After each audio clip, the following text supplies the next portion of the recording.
Olá pessoal, aqui é o Max. Novamente a gente está na tela do meu computador para falar um pouco mais para vocês entenderem como que funcionam as taxas ao comprar um fundo imobiliário ou uma ação. Entenda quais são os custos de um FII na hora de você comprar este FII. É o seguinte, no vídeo anterior eu falei sobre essas taxas, mas falei de outras taxas, então o vídeo ficou também um pouco longo e agora eu sintetizei aqui, vou direto nas taxas para mostrar para vocês então quais são as taxas que estão inclusas aí e que muitas pessoas não sabem que tem essas taxas. Então é melhor ser transparente para você entender como que funciona. Então no vídeo eu vou passar aqueles itens que eu já passei, mas de forma sintética para vocês aprender realmente como funciona as taxas. Quanto custa investir em um fundo imobiliário, o que é taxa da B3, o que é taxa de administração, o que é taxa de gestão e o que é taxa de performance. Então, sobre esses itens que a gente vai falar hoje nesse vídeo. Fica comigo aí para vocês aprenderem um pouco mais sobre as taxas. Vamos lá então. Então, o custo para investir em fundo imobiliário inclui principalmente a taxa de administração. Em geral, essa taxa, ela às vezes vem separadamente, que inclui outras pequenas taxas como o tipo de gestão, taxa de gestão, de consultoria e os custos de escrituração. Mas em geral, às vezes aparece lá para você só taxa de administração e essas outras taxas eles não cobram, mas está tudo embutido na taxa de administração. Então isso é o que você paga quando você vai investir em fundos imobiliários ou então em ações. Na verdade aqui a taxa principal que você vai pagar aqui é a taxa da B3. A taxa da B3 não tem como escapar dessa taxa, é a taxa da B3 que é cobrada, que a gente vai mostrar para vocês. Então isso aqui são os custos que você leva para investir em um fundo. Taxa da B3, taxa de administração, taxa de gestão e taxa de performance. Isso mesmo, tem essas taxas. A taxa da B3 são duas taxinhas que a gente vai falar sobre ela e como eu disse para vocês, a taxa de administração, às vezes essas outras duas taxas já estão dentro, mas às vezes não tem. Eu vou mostrar um modelo para vocês e aí vocês vão entender do que eu estou falando. Então, vamos primeiro ver aqui a taxa da B3. Quais são essas taxas da B3? Então, a B3, ela... Quando você quer comprar um fundo, logo de cara, então, em operações nas quais os ativos são comprados em um dia, operações aí swing trade e vendidos em um pregão diferente, a incidência de taxa. Essa taxa ela fica em torno de 0,0325%. Então é meio irrisório, mas você fica pensando, é tão pouco, Max, mas se você compra muito, você vai ver que isso desconta muito no final das contas aí, sai um pouquinho mais alto para você. Então são duas taxas, a taxa de liquidação que é na B3, que é 0,0275% e o emolumentos, que é da B3 também, que é 0,005%. Então essas duas taxas somadas dá este valor aqui para você. Lembrando que essas taxas que eu estou dizendo para você, você pode incluir no seu imposto de renda e dar um descontinho aí tranquilamente para ajudar na hora de você fazer as suas contas. Então, exatamente é isso para você. No mercado, todas as operações de compra e venda de ativos, como eu disse aí, sofrem a incidência dos chamados emolumentos. Embora a palavra seja diferente, emolumentos nada mais são do que diferentes taxas cobradas sobre o valor de cada operação.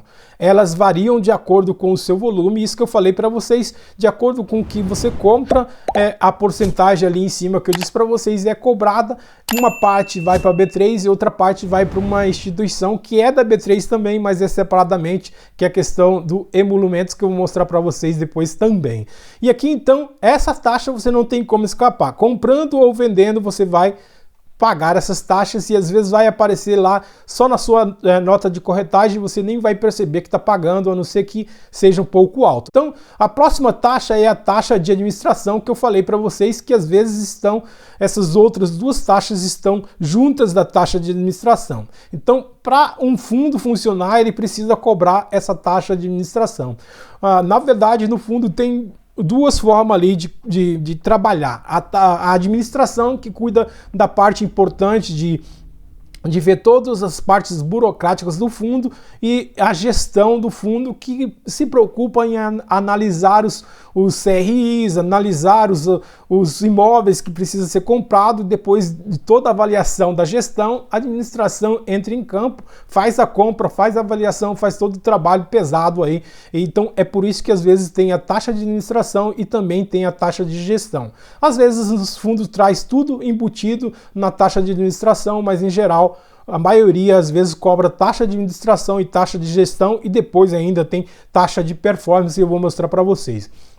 Então a taxa de administração é o percentual do valor total investido pelos cotistas, voltada para arcar com os custos do administrador e do gestor de um fundo. Um dos maiores benefícios de investir em um fundo é justamente contar com a gestão profissional na escolha dos ativos. Importante destacar que essa taxa varia entre os fundos. Isso mesmo, se você quer comparar, se você está pensando assim, Max, talvez esse fundo cobre uma taxa absurda, então é um fundo de papel, então compara com outro fundo de papel para você ver se realmente esse fundo está cobrando taxas muito altas, e às vezes você pode ter um outro fundo. Claro que isso vai fazer diferença no final dos seus rendimentos. Se um fundo cobra muito alto, às vezes pesa no final. Lembrando que sempre isso é descontado tudo antes da cota chegar no seu bolso. Por isso que às vezes não aparece, mas nos relatórios está sempre destacado lá. Em geral, costuma estar entre 0,25% a 2% ao ano. Isso mesmo, até 2% ao ano são cobradas essas taxas aí, sobre o patrimônio líquido ou o valor de mercado da carteira do fundo. Depende muito do fundo também, são essas taxas que são cobradas. E aqui então a tal da taxa de gestão, que são os custos com gestão, já que o gestor que vai escolher os ativos que são investidos dentro de uma estratégias próprias daquele fundo. Isso que eu falei para vocês, o gestor vai avaliar, vai tomar a decisão se compra ou vende um ativo, assim como as movimentações dos portfólios são definidas pelo gestor. Sendo assim, a realização desse trabalho vai gerar custos ao fundo que serão repassados ao cotista. Serão repassados ao cotista, mas lembrando sempre que os seus rendimentos já caem livre dessas taxas, porque elas são descontadas antes, entendeu? E agora a última taxa, que é a taxa de performance. Essa taxa não é tão comum, principalmente é uma taxa mais comum em fundos aí de papéis, mas em geral é cobrado essa taxa se realmente o fundo atinge aí a performance estabelecida por fundo. Então, por fim, os custos de um fundo imobiliário também podem depender do seu desempenho. Existem fundos imobiliários que apresentam uma taxa de performance, ou seja, o gestor terá um pagamento extra se conseguir fazer com que o fundo atinja uma determinada meta. Eles definem uma meta, e aí realmente, se o fundo atingir essa meta, é cobrado então essa taxa de performance, que pode ser representada por um benchmark como CDI, IPCA ou o próprio IFIX, ou seja, depende aí de qual que tá anexado, para ver se essa performance supera o CDI, o IPCA ou o IFIX. Costuma ser de 20% do que exceder a meta que foi prevista, estabelecida. Por exemplo, se ele colocou aí IPCA e atingiu, passou do IPCA, o IPCA está 6% ao ano, e o fundo atingiu acima de 6%, foi a 7%, então é cobrada essa taxa sobre aquele 1% que passou o IPCA. Assim que funciona essa taxa de performance. Então fique de olho também, que é uma taxa que às vezes eu acho abusiva. Às vezes acho que muitos gestores fazem isso só para dificultar, às vezes fazem grandes investimentos, compras exacerbadas para conseguir bater a taxa de performance e morder esses 20%, em geral são 20%. Então não gosto muito dessa taxa de performance, mas em geral às vezes essas taxas, como ela não aparece muito para você, não fazem tanta diferença no final, mas é claro que vale a pena você avaliar tudo certinho. Espero que vocês tenham gostado do vídeo. Se gostaram, deixa aquele like pra gente, se inscreva no canal, partilhe esse vídeo com mais pessoas e não esqueça de ativar o sininho para receber novas notificações e acompanhe também a gente no Instagram para que juntos possamos ajudar o Brasil a investir com segurança e sucesso. Aquele abraço, fique com Deus e até a próxima!